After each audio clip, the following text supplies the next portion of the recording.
Nous sommes ici à Bouchouchou, un des lieux sinistrés par les eaux des pluies, les eaux diluviennes, qui ont frappé les territoires de Calais et principalement le village de Niamokoubi ici, Niamokoubi et Bouchouchou, c'est là que nous sommes. Et donc, nous avons décidé de venir ici pour d'abord compatir avec toute la population du territoire de Calais et ses chefs, notamment l'administrateur du territoire et le chef des chefferies, mais également avec toute la population sinistrée à Niamokoubi et à Bouchouchou. Et donc, l'idée, c'était que nous puissions d'abord constater les dégâts par nous-mêmes, parce que les informations que nous avons nous viennent des réseaux sociaux, nous viennent des médias, de la radio, etc. Alors, pour nous, ce n'était pas suffisant. Nous avons pensé que c'était important de voir de nous-mêmes et d'évaluer par nous-mêmes l'ampleur des dégâts, de parler à la population, de parler aux responsables territoriaux, de la chefferie également, de pouvoir échanger avec les sinistrés, échanger avec certaines familles, certains ménages et des responsables ici au niveau local. Alors ça nous permet au moins de comprendre ce que signifient ces pluies diluviennes et les dégâts qu'ils ont causés. Et là, nous sommes à un endroit, d'ailleurs vous voyez que je porte un cache-nez, je suis sur le site de Bouchouchou ici, un site qui est sérieusement sinistré, vous pouvez le voir d'ailleurs, des maisons détruites, il n'y a plus de maisons ici, parce que tout a été emporté par la pluie. Nous marchons difficilement sur du sable et surtout, il y a beaucoup d'odeurs. C'est pourquoi nous portons d'ailleurs le cache-nez. Les dégâts sont incalculables. Dégâts humains, matériels, en termes de ravages, etc.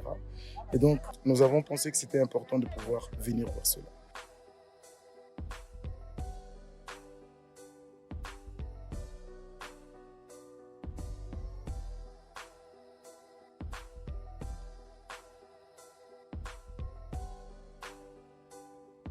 À côté de ça, nous sommes venus avec une assistance. Nous avons amené quelques sacs de riz à la population, quelques sacs de riz, quelques sacs de farine de sémoule, quelques sacs de sucre, quelques cartons de savon. Nous avons amené aussi quelques boxes de sel. Nous avons amené des ballons d'habits et aussi des souliers. Voilà, donc on a amené un tas de choses comme ça. Comme centre de recherche, nous sommes organisés au sein du centre, mais aussi avec d'autres alliés, des gens qui sont sympathisants de notre centre. Alors nous avons mis ensemble les moyens que nous avons reçus et nous avons décidé de venir les remettre pour qu'ils puissent servir à la fois aux sinistrés de Bouchouchou, mais également aux sinistrés de Niamokoubi. Je dois avouer à ceux qui nous écoutent maintenant et ceux qui écoutent cette vidéo, que les dégâts ici sont vraiment énormes. Les statistiques provisoires que nous avons aujourd'hui font état de plus de 5000 disparus.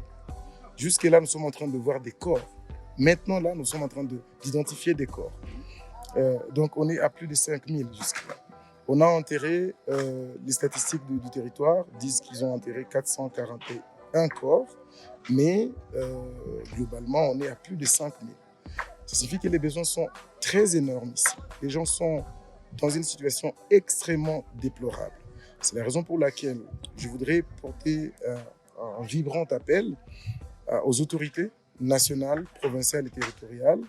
Je voudrais appeler également les humanitaires, où qu'ils se trouvent, qu'ils viennent apporter l'aide qu'il faut. En termes de nourriture, en termes d'eau, en termes d'accès à la santé, etc. Ça, c'est des besoins très urgents qu'il faut résoudre maintenant. À moyen terme, il faut chercher comment délocaliser certains ménages ici, parce que quand on regarde l'environnement qui nous entoure, c'est que les dégâts sont encore possibles. Si encore il pleut, on risque d'enregistrer d'autres dégâts. Donc en tout cas, il y a une urgence à pouvoir agir à moyen terme. Mais également, il y a des solutions durables auxquelles il faut penser, notamment toute la question du changement de notre mode de consommation. Notre modèle économique doit être changé. Mais surtout, essayons de voir dans quelle mesure protéger notre environnement. Parce que plus nous construisons, nous sommes dans des environnements suffisamment fragiles, il est donc possible que des catastrophes de cette nature ne vont pas cesser.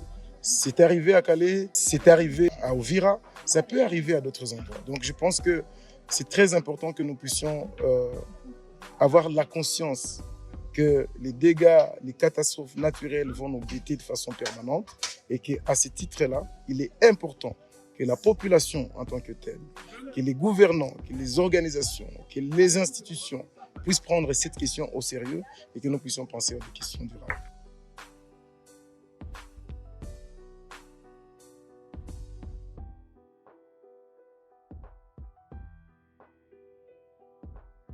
On est d'abord un centre de recherche, nous documentons les problèmes, nous documentons des questions de développement, des problématiques de développement. C'est ça notre travail. Et nous faisons en sorte que ces informations soient connues. Maintenant, après ici, nous allons faire un petit rapport dans lequel nous expliquons ce que nous avons vu et où nous appelons aux différents bienfaiteurs de pouvoir agir. Nous allons appeler également au gouvernement de prendre des mesures. Ça, c'est ça le travail que nous avons. Mais à notre niveau aussi, il y a la responsabilité de pouvoir informer la population, c'est-à-dire une éducation environnementale à laquelle il faut penser, à travers différents médias auxquels nous avons accès. Jusque-là, nous ne pouvons pas savoir identifier combien de gens sont perdus et combien qui sont encore là, parce que nous continuons à retrouver les corps. Et jusqu'aujourd'hui, nous poursuivons les recherches car nous avons perdu plusieurs personnes. Certains sont venus des hauts plateaux et d'autres dans les environs, car c'était jeudi le jour du marché. À présent, nous ne saurons donc pas préciser le nombre de gens qui sont morts. Nous fixons le morceau d'arbre, comme vous pouvez le voir ici, comme un signe afin d'identifier les corps de gens. Et lorsque la Croix-Rouge arrive et voit ce signe, ils sauront qu'il y a des gens à déterrer. Ces morceaux d'arbre nous servent à identifier les cadavres qui sont encore sous la terre et d'autres sont visibles dans les décombres, comme vous pouvez le voir, mais difficile de le faire sortir.